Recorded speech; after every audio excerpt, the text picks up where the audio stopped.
Today, our fellow citizens, our way of life, our very freedom came under attack in a series of deliberate and deadly terrorist acts.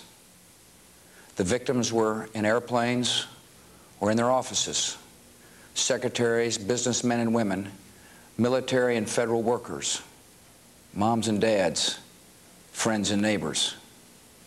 Thousands of lives were suddenly ended by evil, despicable acts of terror.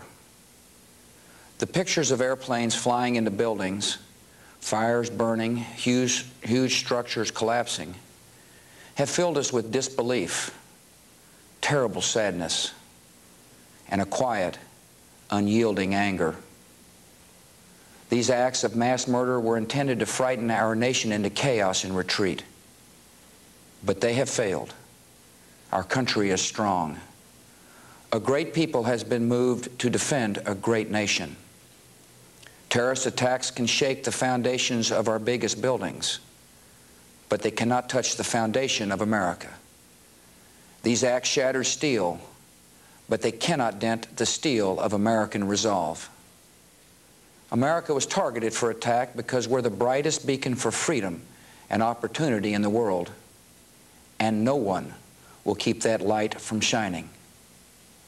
Today, our nation saw evil, the very worst of human nature, and we responded with the best of America, with the daring of our rescue workers, with the caring for strangers and neighbors who came to give blood and help in any way they could. Immediately following the first attack, I implemented our government's emergency response plans. Our military is powerful, and it's prepared. Our emergency teams are working in New York City and Washington, D.C. to help with local rescue efforts.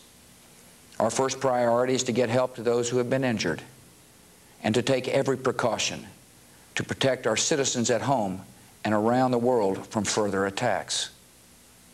The functions of our government continue without interruption. Federal agencies in Washington, which had to be evacuated today, are reopening for essential personnel tonight and will be open for business tomorrow.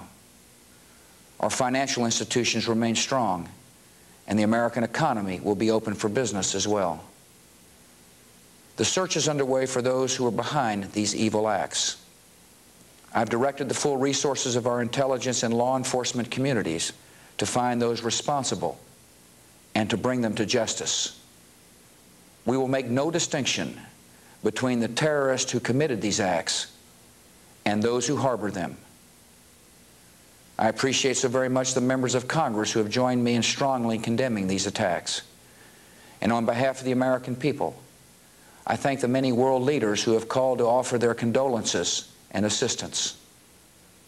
America and our friends and allies join with all those who want peace and security in the world, and we stand together to win the war against terrorism.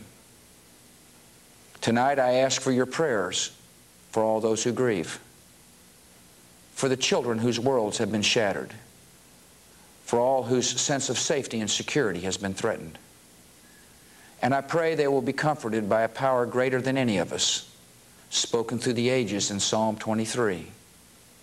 Even though I walk through the valley of the shadow of death, I fear no evil, for you are with me.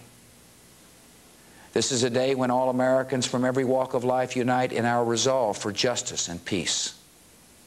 America has stood down enemies before, and we will do so this time. None of us will ever forget this day, yet we go forward to defend freedom and all that is good and just in our world. Thank you. Good night, and God bless America.